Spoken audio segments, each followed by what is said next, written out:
आप पर बराह रास्त इल्ज़ाम है कि आप सबूताज करना चाहते हैं जो मुज़ाकरात हो रहे हैं उन्हें, आप जावेद लतीफ़ साहब और ख्वाजा आसिफ साहब। अब बात ये नहीं समझ में आ रही है कि मुज़ाकरात कर रहे हैं इसहाक डार साहब, ख्वाजा साद रफ़ीक साहब, आज़म नज़ीर तारड़ साहब, वो भी नवाज शरीफ साहब के काफ़ी करीब, आप भी नवाज शरीफ साहब के काफ़ी करीब, इसहाक डार साहब तो खुद रिश्तेदार। तो ये नवाज शरीफ साहब गुड कॉप बैड कॉप खेल रहे हैं या आपकी पार्टी में वाकई इख्तलाफ है? नहीं शाहज़ेब, ऐसी बात नहीं है। देखिए, मैंने भी जो बात की वो एक असूली बात थी, वो ये थी कि इमरान खान साहब ने जो 2 असेंबलियाँ तोड़ी किसी जमहूरी जज्बे के तहत नहीं तोड़ी, एक सियासी तकरीबकारी के तहत तोड़ी हैं। अब मुझे आप ये बताइए कि उनका वो सियासी तकरीबकारी का वार अगर नाकारा हो गया है और उसके बाद अब सिंध और बलूचिस्तान के अवाम का क्या कसूर है कि वो उनकी हमाकत की कीमत अदा करें, या फॉर दैट मैटर कौमी असम्बली क्यों उनकी हमाकत की कीमत के ऊपर पहरा दे और वो भी अपना मैंडेट पूरा ना करे। देखिए, आइन की जो बुनियादी स्कीम है वो ये है कि कौमी और सूबाई असम्बलियों के इंतखाबात इकट्ठे होने चाहिए, क्योंकि पाकिस्तान की फेडरेशन जो है वो सब इकाइयों को बराबर देखती है।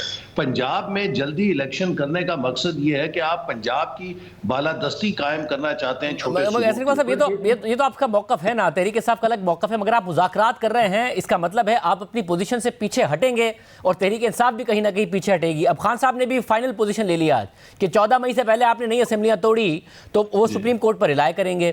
सुप्रीम कोर्ट के हवाले से आप लोगों का ये दावा है कि आप लोगों ने कॉन्स्टिट्यूशनली और लीगली अपने आप को प्रोटेक्ट कर लिया है, वोट ऑफ कॉन्फिडेंस भी ले लिया है, इसके अलावा जो 21 अरब रुपए थे उसे पार्लियामेंट ने मुस्तरद भी कर दिया है। तो मामला फिर कहीं भी नहीं जा रहा ना, एक्सट्रीम पोजीशन से आप लोगों की, और आपको लगता है सुप्रीम कोर्ट भी बैकफुट पर है। देखिए शाहज़ेब, मैं समझता हूं कि पीटीआई जो है वो मुज़ाकरात को सिर्फ अपने हैंडलर्स के लिए केस बनाने के लिए कर रही है।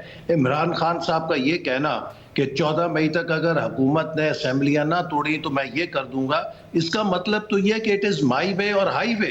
अगर आप मेरी बात नहीं मानते तो मैं इस चीज़ से बाहर हूँ। इस किस्म की डिक्टेशन के साथ तो आप मुज़ाकरात नहीं कर सकते कि आप प्री कंडीशंस लगाएं। और मैंने पहले भी कहा है कि देखिए, मुज़ाकरात इस वक्त एक तरफ जहाँ तारीख पर ज़रूरी है, उससे ज्यादा जरूरी है कि अगला इलेक्शन किस तरह पाकिस्तान में। मगर ऐसे बात साहब, उनको पता है कि एक सुप्रीम कोर्ट का फैसला मौजूद है और अदालत ने आप लोगों के मुज़ाकरात तक उस फैसले को टाला हुआ है। तो इमरान खान साहब ये नहीं कह रहे हैं माई वे और हाई वे, वो कह रहे हैं माई वे और सुप्रीम कोर्ट्स वे। तो आपने दोनों में से एक से डिसाइड करना है कि आपको इमरान खान साहब के साथ मुज़ाकरात के जरिए रास्ता निकालना है या जो सुप्रीम कोर्ट को कह रही है उस रास्ते पे जाना है। वो सुप्रीम कोर्ट का रास्ता भी इमरान खान का ही रास्ता है ना।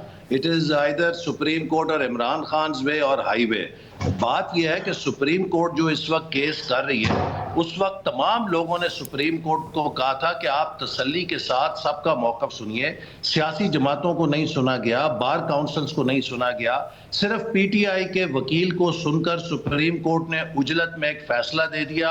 अब वो जो फैसला है वो इस वक्त एक हड्डी बना हुआ है सारे मामले में, क्योंकि वो गलत फैसला है। आप एक सूबे को किस तरीके से पूरे फेडरेशन के ऊपर तसल्लुत दे सकते हैं? आप किस तरह पाकिस्तान के बाकी फेडरेटिंग यूनिट्स की राय को पाकिस्तान के आइन की मंशा से निकाल सकते हैं? सुप्रीम कोर्ट ने जो फैसला दिया है, खुद उसके अक्सरियती जजों ने उसको तस्लीम नहीं किया। 4-3 का जो फैसला है जिसको पार्लियामेंट ने इंडोर्स किया है, सुप्रीम कोर्ट के चीफ जस्टिस साहब एक माइनॉरिटी फैसले के जरिए कौम में एक नया बहरान पैदा कर रहे हैं। और उससे भी इंपॉर्टेंट बात शाहज़ेब मैं ये कहना चाहूंगा कि जो कल समाअत होने जा रही है, जिसमें कि वो सुप्रीम कोर्ट प्रोसीजर के हवाले से जो पार्लियामेंट ने कानून बनाया है, मैं आपसे इल्तिजा करूंगा, आप चूंकि तहकीक करते हैं, मुस्तफ़ा इम्पैक्ट केस का जरा फैसला पढ़िए जिसे साकिब निसार साहब ने लिखा है। उसमें कितनी तफसील के साथ उन्होंने लिखा है कि शख्सी जो सवाबदीदी इख्तियारात हैं वो ना वजीर आजम के आइन के मुताबिक हैं, ना वजीर आला के आइन के मुताबिक हैं। तो जनाब, अगर वजीर आजम और वजीर आला के सवाबदीदी इख्तियारात हराम है तो मुझे बताइए कि वो कौन सी फिका है जिसके तहत चीफ जस्टिस के लिए वो हलाल है। ऐसे बात साहब, ये जो मुस्तफ़ा इम्पैक्ट केस की जो आप मिसाल दे रहे हैं, ज़ाहिर हमारे नाज़रीन हमारा प्रोग्राम देखते हैं, उनके इल्म में है कि हम बार बार ये वाला मामला रख चुके हैं और तफसील के साथ रख चुके हैं, तहकीक के साथ रख चुके हैं, मगर अब सवाल ये है कि सुप्रीम कोर्ट नहीं मान रही है। वो नहीं मानेंगे तो आप लोगों ने नोटिफाई तो कर दिया, मगर अब उस पर अमल कैसे होगा? क्या 2 जजेस खुद बैठ जाएं, क्योंकि कमेटी 3 सीनियर जजेस की बननी है, तो जैसे काजी फायजी साहब और जस्टिस सरदार साहब जो वो खुद बैठ जाएं, इस हवाले से क्या करें? वो देखिए, इस वक्त पाकिस्तान की जो रियासत है, जो कोई भी जमहूरी रियासत है, उसके 3 सतून होते हैं।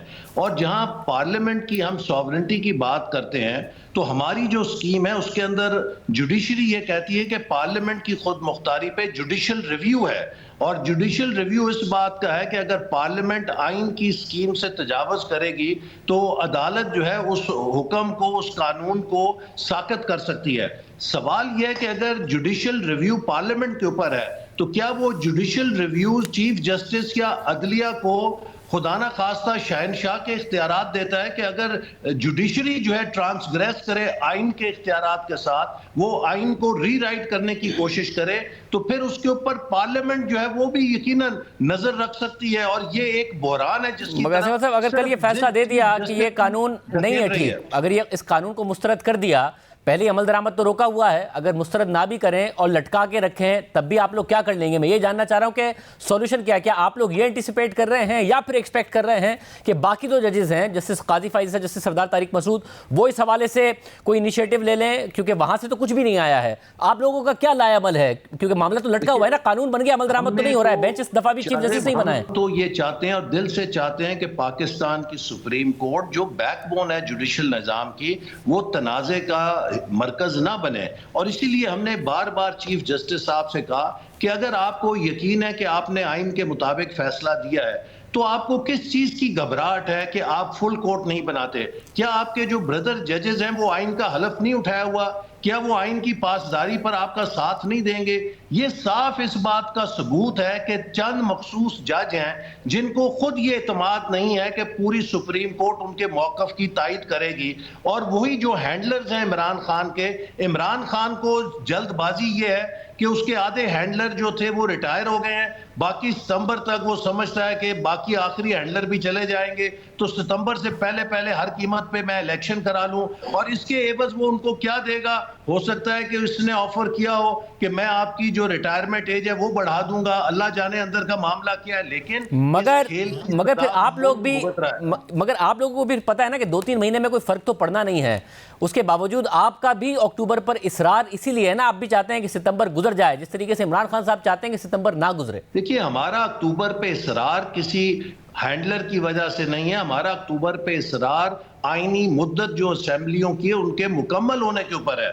जबकि इमरान खान का इसरार के सितंबर से पहले हर कीमत पे इलेक्शन हो, वो इसलिए है कि वो अपने हैंडलर्स के जरिए दोबारा शबखून मारना चाहता है इंतखाबात के ऊपर। तो लिहाजा अगर उनकी ये ख्वाहिश है कि वो दोबारा हैंडलर्स के जरिए इलेक्शन में जीतना चाहते हैं, बैकडोर के साथ इलेक्शन को रिग करके आना चाहते हैं, तो उनकी साजिश के लिए तो हम ईंधन बनने के लिए तैयार नहीं इकबाल साहब, आप फिर पर्सनली, ज़ाहिर आप सीनियर रहनुमा हैं, मामलात को, सियासत को बहुत ज़्यादा समझते हैं, अपनी पार्टी को भी समझते हैं, आप कल के मुज़ाकरात से कोई आउटकम देख रहे हैं कि एक ऐसा हल निकल आएगा जिस पर दोनों जमातें राजी होंगी, या आप कोई हल नहीं देख रहे हैं, ये सिर्फ इसलिए हो रहे हैं क्योंकि सुप्रीम कोर्ट ने कहा हुआ है कि जी करें आप मुज़ाकरात? देखिए, हम पूरी संजीदगी के साथ कोशिश करेंगे कि पीटीआई के रहनुमाओं को ये इस बात का एहसास दिलाएं कि पाकिस्तान में सिंध और बलूचिस्तान की भी आवाज़ है।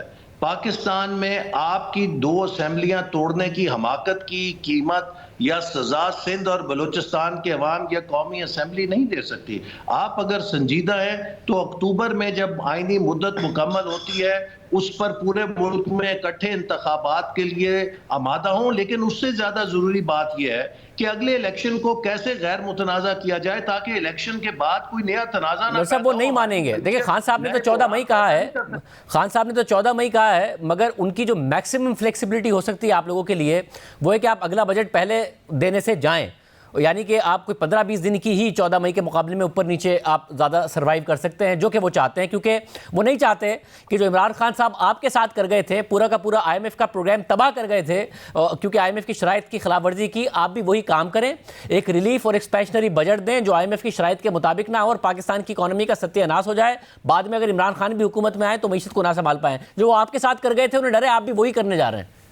देखिए, इस वक्त तो हर शख्स को मालूम है कि मुल्क की मईशत में इतनी स्पेस नहीं है कि आप कोई बहुत बड़ा ऐसा रिलीफ वाला बजट दें। लेकिन मैं आपको ये ज़रूर कहना चाहता हूँ कि देखिए, हम इक्तिसादी पॉलिसियों को दुरुस्त कर रहे हैं। इस वक्त पाकिस्तान में रिकॉर्ड चावल की फसल के बाद रिकॉर्ड अल्लाह के फजल से गंदम की फसल हुई है। रूरल इकोनॉमी के अंदर खुशहाली आ रही है, पाकिस्तान का किसान खुशहाल हो रहा है। इसी तरह जब IMF का पैकेज जरा हतमी हो जाएगा, पाकिस्तान का इंडस्ट्रियल सेक्टर भी स्टेबलाइज होना शुरू होगा। इमरान खान को यह तकलीफ है कि अगर मुल्क की मईशत मुस्तहकम होना शुरू हो गई तो उनका सारा बयानिया गिर जाएगा, और इसीलिए वो चाहते हैं अपने हैंडलर्स के होते हुए जल्द अज जल्द इंतखाबात ले लें। शायद उनका दाव लग जाए, उनका दाव नहीं लगेगा।